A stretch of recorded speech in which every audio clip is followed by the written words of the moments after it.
Hello everyone, मैं अविनाश सिंह राठौर स्वागत करता हूं आपका मैग्नेट ब्रेन्स पे। एक ऐसा यूट्यूब चैनल जो कि आपके लिए लेकर आता है quality content 24/7, that too without any kind of paid subscription. That means यहाँ पे आपको वीडियोस देखने के लिए कोई पैसा देने की जरूरत नहीं है, 1 रुपया भी आपका पैसा नहीं खर्च होगा। Total and total free education, accessible education. आज हम इस वीडियो में बात करने जा रहे हैं अलग अलग लोगों के बारे में जो कि पोजीशन होल्ड करते हैं आपके पार्लियामेंट में। ठीक है, जैसे कि हमारे स्पीकर साहब हो गए, चेयरमैन साहब हो गए, और ऐसी अलग अलग जो पोस्ट होती हैं, लीडर ऑफ द हाउस कौन होते हैं, अपोजिशन लीडर कौन होता है, ये सब चीज़ों पे आज हम डिस्कस करने वाले हैं। तो चलिए without any kind of further wait चालू करते हैं हम आज का वीडियो। सबसे पहले बात करते हैं प्रिसाइडिंग ऑफिसर्स के बारे में कि कौन कौन ऐसे ऑफिसर रहेंगे जो कि हेड रहेंगे अपने अपने हाउसेस के। ठीक है, सबसे पहले जब हम बात करते हैं तो आते हैं आपके कौन, आपके आते हैं स्पीकर ऑफ लोकसभा। ठीक है, स्पीकर ऑफ लोकसभा मतलब लोकसभा के जो चेयरपर्सन रहेगा उसको हम क्या बोलेंगे, उसको हम बोलेंगे स्पीकर। ठीक है, उसको क्या बोला जाएगा, उसको स्पीकर बोला जाएगा। चलिए इलेक्शन एंड टेन्योर की बात कर लेते हैं। Elected by Lok Sabha among its members. ठीक है, दैट मींस फॉर एग्जांपल जो ये 543 मेंबर्स हैं, ये लोग आपस में हमने एक स्पीकर सिलेक्ट करेंगे। ठीक है, आपस में वोटिंग करके क्या करेंगे, स्पीकर को इलेक्ट करेंगे। ठीक है, date of election fixed by president. ठीक है, डेट ऑफ इलेक्शन कौन फिक्स करेगा, तो प्रेसिडेंट साहब करेंगे। वैकेंसी की बात करते हैं, रेजिग्नेशन की बात करते हैं, तो cease to be member of Lok Sabha, अगर उनकी मेंबरशिप खत्म हो जाती है, दैट मींस ये स्पीकर भी कौन रहेगा, एक मेंबर रहेगा, मेंबर ऑफ पार्लियामेंट रहेगा। अगर इनकी मेंबरशिप खत्म हो जाती है तो इनको स्पीकर की पोस्ट से भी हटना पड़ेगा। ठीक है, रिजाइंस टू डेप्यूटी स्पीकर, मतलब जो डेप्यूटी स्पीकर रहेंगे उनको रेजिग्नेशन पकड़ा के जाएंगे। Final removed by resolution passed by majority, मतलब मान लीजिए लोकसभा में एक रेजोल्यूशन हो जाता है कि भाई साहब जो हमारे स्पीकर साहब है वो बायस्ड है, या मान लीजिए उन पर कोई भी एक पर्टिकुलर एलिगेशन लगता है और वो एलिगेशन अगर मेजोरिटी से पास हो जाता है, मतलब 50% प्लस 1 वोट से पास हो जाता है, तो उनको क्या करना पड़ेगा, स्पीकर की पोस्ट से रिजाइन करना पड़ेगा। तो ये बेसिकली हो जाता है आपका क्या, टेन्योर और removal of speaker. Role and power की बात करते हैं तो रोल बेसिकली क्या होता है इनका, हेड ऑफ लोकसभा रहते हैं ये, guardian of power and privileges of the member of Lok Sabha. ठीक है, साथ साथ प्रिंसिपल स्पोक्स पर्सन और ठीक है स्पोक्स पर्सन का रोल रहेगा इनका बेसिकली, और ये हेड ऑफ लोकसभा रहेंगे। ठीक है, जो भी इनका रहेगा ये मीटिंग्स कंडक्ट कराएंगे और जो भी आगे की प्रिसाइडिंग है ये इन्हीं के अलाउंस पे होती हैं। ठीक है, चलिए कहाँ कहाँ से पावर मिलती है इनको, तो first of all constitution of India से पावर मिलती है, साथ साथ rules and procedures and conduct of business of Lok Sabha, साथ साथ पार्लियामेंट्री कन्वेंशन। ठीक है, कन्वेक्शन बेसिकली क्या हो गया, आपकी जो परंपराएं चली आ रही हैं, प्रथाएं चली आ रही हैं, जो प्रैक्टिसेस चली आ रही हैं, उनके थ्रू पावर मिलती है। साथ साथ जो पीपल्स और जो आपके प्रोसीजर एंड कंडक्ट हो गया, जैसे कि मान लीजिए रिप्रेजेंटेशंस ऑफ पीपल एक्ट 1951, वहाँ से पावर मिल जाएगी। Conduct of business of Lok Sabha, वहाँ से पावर मिल जाएगी। तो ऐसे ऐसे जो set of rules and guidelines वाली बुक्स बना रखी हैं कि कैसे बिजनेस चलाया जाएगा, कैसे काम होगा, क्या क्या प्रोसीजर्स रहेंगे, स्टैंडर्ड ऑफ प्रोसीजर क्या रहेगा, वहाँ से भी स्पीकर को पावर मिलती है। चलिए फंक्शंस देख लेते हैं। Maintain order and decorum for conducting business in his principal और इज प्राइमरी रिस्पॉन्सिबिलिटी। ठीक है, मतलब सीधा सीधा क्या, मेंटेन ऑर्डर एंड डेकोरम, ये इनका प्राइमरी फंक्शन है या प्राइमरी रिस्पॉन्सिबिलिटी है कि भाई सब शांत रहें, सब एक दूसरे की बात सुने और एक प्रॉपर डेमोक्रेटिक वे में डिस्कशन होना चाहिए। Final interpreter with in the house, कोई एक पर्टिकुलर चीज आती है, जैसे मान लीजिए कोई शब्द आ जाता है या किसी चीज का इंटरप्रिटेशन जरूरी हो जाता है, तो विद इन द हाउस ये फाइनल इंटरप्रेटर रहेंगे, मतलब जो ये चीज का उसका मतलब निकालेंगे, जो स्पीकर साहब किसी पर्टिकुलर शब्द का या किसी पर्टिकुलर लाइन का मतलब निकालेंगे, वही क्या होगा, फाइनल होगा। Suspend adjourn session due to lack of quorum. देखो कोरम समझो क्या है, यहाँ पे एक नया वर्ड आता है आपके सामने, कोरम, सस्पेंड, अर्जन। सस्पेंड और अर्जन हम आगे जाके इसको प्रॉपर्ली डीप में समझेंगे कि बेसिकली है क्या। सस्पेंड का मतलब आप समझ गए हो कि भाई पर्टिकुलर हाउस को क्या कर देना, सस्पेंड कर देना, मतलब उसको फिलहाल के लिए रोक देना। एडजर्न का मतलब होता है कि एक पर्टिकुलर टाइम फ्रेम के लिए या फिर इंडेफिनेट टाइम के लिए क्या कर देना, उस चीज को रोक देना। अब देखो कोरम क्या होता है, quorum is basically minimum quota या मिनिमम अटेंडेंस कह सकते हो आप इसको। ठीक है, मतलब लोकसभा की प्रोसीडिंग्स करने के लिए कुछ एक particular minimum number of members की जरूरत होती है, दैट इज जनरली 10%, मतलब 50 मेंबर के आसपास की जरूरत रहेगी, तभी जाके क्या होगा, लोकसभा का बिजनेस चल पाएगा या फिर लोकसभा अपना काम कर सकेगी। अगर मान लीजिए 55 या 50 लोगों से कम होते हैं तो उस केस में क्या होगा, उस केस में प्रोसीडिंग्स नहीं होंगी, वो particular day as a 0 day ही जाएगा। तो ये मिनिमम कोरम जो है, ठीक है, मिनिमम जो कोटा है लोगों का, ये मेंटेन करना भी किसका काम है? स्पीकर साहब का काम है। एक्सरसाइज फाइनल कास्टिंग वोट, मतलब एक मान लो एक ऐसी सिचुएशन आ जाती है जहाँ पे टाई हो जाता है, तो वहाँ पे अपना कास्टिंग वोट देंगे। प्रेसाइड ओवर जॉइंट सिटिंग, ये बहुत इंपॉर्टेंट चीज़ है। जब भी प्रेसिडेंट साहब बोलेंगे कि भाई साहब जॉइंट सिटिंग करवाइए इस पर्टिकुलर बिल पे, ठीक है, 108 आर्टिकल नंबर 108 का यूज करके प्रेसिडेंट साहब क्या बोल देंगे कि भाई साहब जॉइंट सेटिंग करवाइए आप राज्यसभा और लोकसभा की। तो उस केस में जो जॉइंट सेटिंग होगी, जो दोनों हाउस बैठेंगे, उस केस में जो हमारे उस पर्टिकुलर मीटिंग को प्रिसाइड करेंगे, उस पर्टिकुलर मीटिंग के चेयरपर्सन रहेंगे, तो कौन रहेंगे? वो हमेशा स्पीकर रहेगा, ना कि वाइस प्रेसिडेंट साहब रहेंगे, ना कि डेप्यूटी स्पीकर, ना कि डेप्यूटी चेयरपर्सन, बट कौन रहेगा? स्पीकर रहेगा। चलिए, allow secret meeting on request of the leader of the house. अगर leader of the house request करते हैं कि भाई साहब हमें एक ऐसा संजीदा बिल पेश करना है जिसपे एक सीक्रेट मीटिंग होनी चाहिए, ना कि पब्लिक मीटिंग होनी चाहिए, तो वो भी अलाउ करते हैं। अगेन कौन? स्पीकर साहब करते हैं, on request of leader of the house. Decides money bill और not and the decision is final. मान लीजिए एक पर्टिकुलर बिल इंट्रोड्यूस करा जाता है जो कि आर्टिकल या तो आपके मनी से रिलेटेड है या अप्रोप्रिएशन से रिलेटेड है, ठीक है, या तो वो फाइनेंशियल बिल हो आर्टिकल 117 का, या फिर एक वो 110 का मनी बिल हो, ठीक है।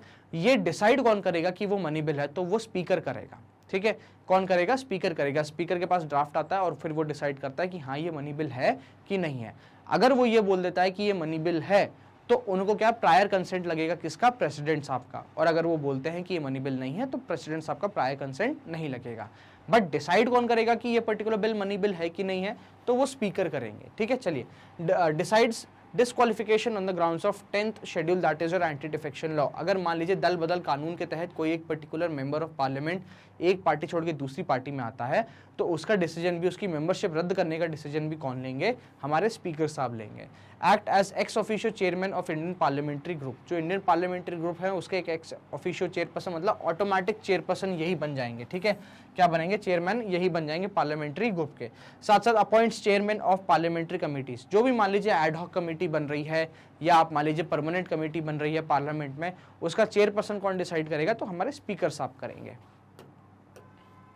चलिए, नेक्स्ट आता है इंडिपेंडेंस और इम्पार्शियलिटी के बारे में, कि इनकी पोस्ट के जो पावर्स हैं उसको एक्सरसाइज करने के लिए इनका इंडिपेंडेंट होना जरूरी है। दैट मीन्स आज़ाद होना नहीं, बेसिकली किसी भी इन्फ्लुएंस से दूर होना जरूरी है, ठीक है। तो वो कैसे इंश्योर होता है? सिक्योरिटी ऑफ टेन्योर, मतलब एक बार अपॉइंट हो जाए तो ऑफकोर्स जब तक रेजोल्यूशन नहीं निकलता इनका, तब तक इनको हटाया नहीं जा सकता। दैट मीन्स इनको हटाया कैसे जाएगा? रेजोल्यूशन से, वो भी मेजॉरिटी रेजोल्यूशन से, जो कि ऑफकोर्स पॉसिबल सी बात नहीं है। Salaries and allowance are charge on consolidated fund of India, ठीक है। कंसोलिडेटेड फंड ऑफ इंडिया से इनके जो भी एक्सपेंसेस है, सैलरीज हैं, वो चार्ज होती हैं। Work and conduct can not be discuss and criticise, जो भी इनका काम है और जो भी इनका कंडक्ट है वो डिस्कस नहीं हो सकता पार्लियामेंट में, और उसको क्रिटिसाइज नहीं करा जा सकता पार्लियामेंट में। पावर ऑफ रेगुलेशन प्रोसीजर्स और conducting business is not subjected to jurisdiction in any court, जो भी मान लीजिए एक पर्टिकुलर स्टैंडर्ड ऑफ प्रोसीजर अगर इनको बनाना है तो वो स्पीकर साहब बनाएंगे, और वो पर्टिकुलर स्टैंडर्ड ऑफ प्रोसीजर जो रहेगा, जैसे मान लीजिए अभी रिसेंटली स्पीकर साहब ने, हमारे ओम बिरला साहब ने क्या करा है, एक पर्टिकुलर पर्चा निकाला है, एक पर्टिकुलर गैजेट में नोटिफाई करा है कि कुछ शब्द जो है अब वो पार्लियामेंट में यूज़ नहीं करे जाएंगे। तो ये भी किसके पास अधिकार होता है? स्पीकर साहब के पास अधिकार होता है, और इस पर्टिकुलर चीज़ को आप कोर्ट में क्वेश्चन नहीं कर सकते, कोर्ट ऑफ लॉ इसमें इसको लेके नहीं जा सकते। Casting vote makes him impartial, ठीक है। फाइनल जो डिसाइसिव वोट रहेगा वो इनको क्या करता है? इम्पार्शियल डिक्लेयर करता है। चलिए, एक नेक्स्ट टर्म आता है स्पीकर प्रोटेम। ये कौन होते हैं भाई साहब? स्पीकर प्रोटेम, देखो क्या होता है कि भाई साहब जब नई लोकसभा आती है, ठीक है, तो उस टाइम पे क्या होता है? उस टाइम पे कोई भी स्पीकर नहीं होता, बट उस टाइम पे प्रेसिडेंट साहब क्या अपॉइंट करते हैं? एक स्पीकर प्रोटेम, ठीक है। प्रेसिडेंट साहब अपॉइंट करते हैं, और वो इंसान जरूरी नहीं है कि एक मेंबर ऑफ पार्लियामेंट हो, वो कोई भी इंसान हो सकता है, और वो कौन रहेगा? स्पीकर प्रोटेम बोला जाएगा उसको। उसका काम क्या है? उसका काम ये है कि जो नए मेंबर्स ऑफ पार्लियामेंट आए हैं या जो नए मेंबर्स ऑफ लोकसभा आए हैं, उनको क्या करना है? उसको ओथ दिलानी है, और फाइनली क्या करना है कि जो नया आप स्पीकर इलेक्ट करो उसकी परमिशन देनी है। ये दो काम होते हैं उसके। परमिशन देना मैंडेटरी है, स्पीकर प्रोटेम हमेशा के लिए स्पीकर नहीं रह सकता। अगेन क्यों? क्योंकि वो ज़रूरी नहीं है कि वो मेंबर ऑफ पार्लियामेंट हो या नहीं हो। जनरल कन्वेंशन की हम बात करते हैं, जनरल प्रैक्टिस की बात करते हैं, तो प्रेसिडेंट साहब हमेशा एल्डर मोस्ट या सीनियर मोस्ट पॉलिटिशियन को क्या करते हैं? प्रोटेम स्पीकर जो है बनाते हैं। चलिए, speaker vacates his office on before the first meeting of new Lok Sabha. President appoints members of Lok Sabha as pro tem speaker, usually the senior most, ठीक है। President himself administer the oath of pro tem speaker. Duty क्या है? Presides over the first meeting, administer oath of new members and enable house to elect new speaker. ये हो जाता है क्या? पूरा काम प्रोटेम स्पीकर का। तो अभी हमने स्पीकर साहब को देख लिया, अभी हमने प्रोटेम स्पीकर साहब को देख लिया, ठीक है। तो ये दोनों कहां बैठेंगे? तो ये दोनों बैठेंगे लोकसभा में, ठीक है, या फिर बेसिकली हाउस ऑफ पीपल।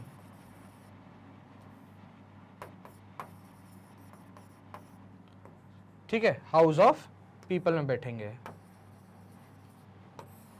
है ना, या फिर lower house basically. Excuse me. चलिए चेयरमैन ऑफ राज्यसभा के बारे में बात करते हैं। इनके बारे में हम ऑलरेडी बात कर चुके हैं। ये क्या होते हैं? हमारे वाइस प्रेसिडेंट साहब। अगर किसी एक पर्टिकुलर पर्सन को वाइस प्रेसिडेंट बनाया जाता है तो वो ऑटोमेटिकली क्या होगा? एक एक्स ऑफिशियो चेयरपर्सन राज्यसभा का हो जाएगा। अभी अभी रिसेंटली हमारे 14th वाइस प्रेसिडेंट साहब का इलेक्शन हुआ है। जगदीप धनखड़ साहब जो हैं उनको नया वाइस प्रेसिडेंट चूज करा गया। हालांकि अभी उन्होंने ओथ नहीं ली है, लेंगे बहुत ही जल्दी, बट हमारे नए वाइस प्रेसिडेंट साहब आ चुके हैं।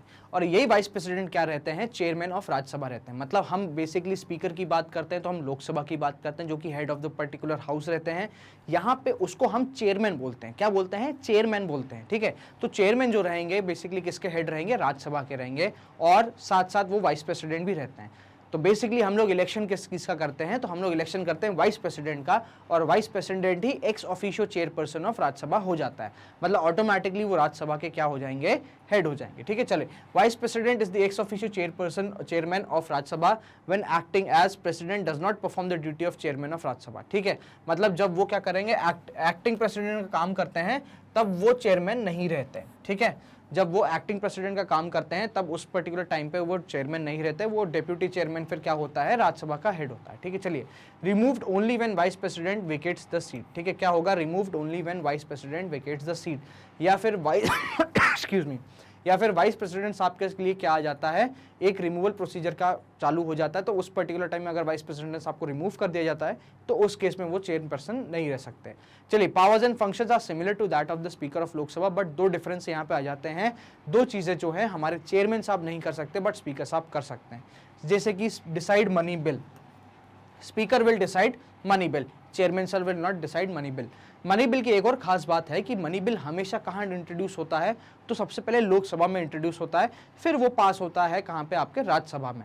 दूसरी खास बात यह है कि राज्यसभा उसमें बेसिकली उसको रोक नहीं सकता, उसको टाल नहीं सकता, with in a particular amount of time उसको पास करके देना ही पड़ेगा, ठीक है।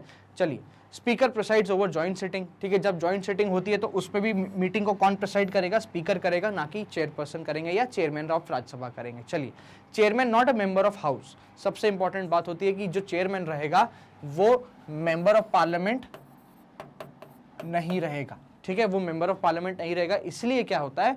उसके पास इमीडिएट वोटिंग राइट नहीं होती। मतलब जैसे स्पीकर साहब होते हैं तो वो excuse me, as a member of parliament भी क्या कर सकते हैं? वोट कर सकते हैं, क्योंकि वो मेंबरशिप है, उनके पास मेंबरशिप है तो वोटिंग राइट है, राइट। बट अल्टीमेटली जनरली क्या होता है कि वो डिसाइसिव वोट ही डालते हैं। सिमिलर केस में भी यहाँ पे भी चेयरमैन साहब क्या करेंगे? इनिशियली वोट नहीं कर सकते, हमेशा सिर्फ डिसाइसिव वोट ही डालेंगे, ठीक है। Chairman not a member of house, thus can not vote in the first instance, he does not preside over the meeting when removal under consideration. चलिए, लीडर इन पार्लियामेंट की बात करते हैं कि भाई साहब अब देखो लीडर इन पार्लियामेंट कौन होगा। हमने हेड ऑफ पार्लियामेंट की तो बात कर ली, हेड हमने देखे दो, एक है हमारे स्पीकर जो कि कहां के रहेंगे? लोकसभा के रहेंगे, और एक chairperson chairman,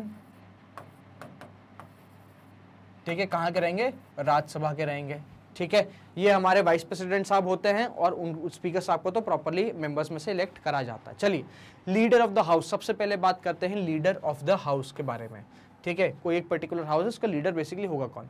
leader of the party securing majority vote, ठीक है।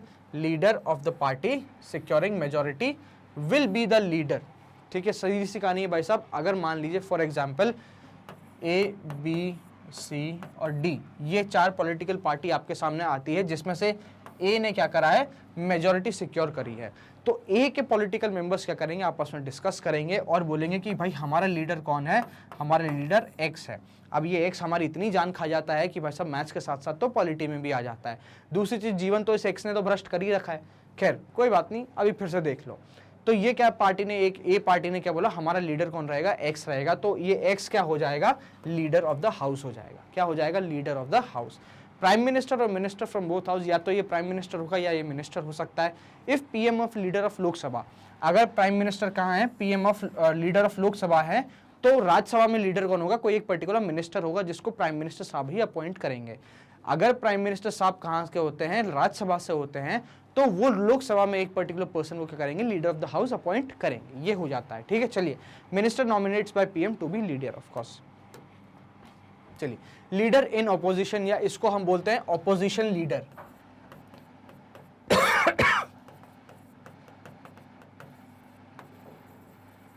इनको हम क्या बोलते हैं, ऑपोजिशन लीडर, ठीक है।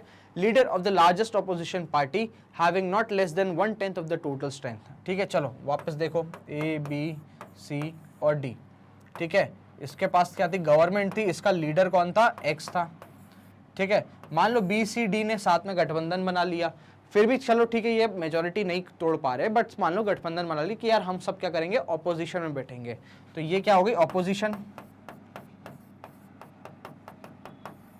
ठीक है। अब मान लो इसमें से सी का क्या था, मैक्सिमम मेंबर थे, तो जो लीडर ऑफ ऑपोजिशन आएगा ना, तो वो पार्टी नंबर सी से आएगा, ठीक है। कहां से आएगा, सी से आएगा। तो जो भी पार्टी जो गवर्नमेंट नहीं बना पाती, ठीक है, मान लीजिए कोलिशन हो गई या नॉन कोलिशन भी अगर मान लीजिए, तो ऐसी कोई पार्टी जो लीडर नहीं बना पाती, बट उसके पास एटलीस्ट कितने होने चाहिए, 1/10 सीट होनी चाहिए। अगर उसके पास 1/10 सीट होती है, तो उसी पर्टिकुलर पार्टी में से कहा आता है आपका लीडर ऑफ ऑपोजिशन। इनका बेसिकली ऑपोजिशन का काम क्या है, तो जो गवर्नमेंट है उस पर एलिगेशन लगाना, उनसे क्वेश्चन पूछना और उनकी सरकार को और सच्ची तरीके से, बेटर तरीके से काम करने में हेल्प करना। हालांकि ये हेल्प डायरेक्ट नहीं रहती, ये एक टाइप का नेगेटिव मोटिवेशन रहता है, ये एक टाइप का क्रिटिसिज्म मोटिवेशन रहता है, जो कि गवर्नमेंट को हेल्प करता है। दूसरी चीज़, गवर्नमेंट को पता चलता है कि भाई साहब हाँ, लोगों की आवाज़ ये है, हम यहाँ गलत काम कर रहे हैं, तो वो और विजिलेंट होकर क्या करते हैं, अपना काम करते हैं। साथ ही साथ मान लीजिए कोई ऐसा बहुत ही खतरनाक काम कर दिया, तो इन लीडर ऑफ अपोजिशन के पास ये भी मौका रहता है कि भाई साहब सरकार पलट दी जाए। क्या कर दी जाए, सरकार को पलट दिया जाए। जैसे मध्य प्रदेश में हुआ था, राजस्थान में हुआ था, राजस्थान में तो खैर नहीं हुआ था, मध्य प्रदेश में जरूर हुआ था कि कमलनाथ जी की सरकार को बीजेपी ने पलट दिया था, ठीक है। चलिए, leader of the largest opposition party having not less than 1/10 of the total strength provide constructive criticism and alternative government, ठीक है। मान लीजिए भाई पीएम साहब, प्रेसिडेंट साहब जो हैं, वो मान लीजिए पीएम किसी तरीके से विकेट हो जाते हैं, कोई जरूरी नहीं है कि उनकी डेथ ही हुई हो, मान लीजिए वो अपनी पोजीशन विकेट कर देते, तो उस केस में अपन ने देखा था कि प्रेसिडेंट साहब की डिस्क्रिशनरी पावर होती है, या फिर मान लीजिए एक ऐसी सिचुएशन आ जाती है जहाँ पे कोई भी आगे आने को तैयार नहीं है, या करने के इसी ए पार्टी में डिस्प्यूट है, ठीक है, कि यार इसकी एक्स को बनाएं या उसकी एक्स को लीडर बनाया जाए, तो उसमें इन केस में क्या होता है, प्रेसिडेंट साहब इनवाइट कर सकते हैं कि इसमें से बी सी या डी में से इनवाइट कर लेंगे और बना देंगे।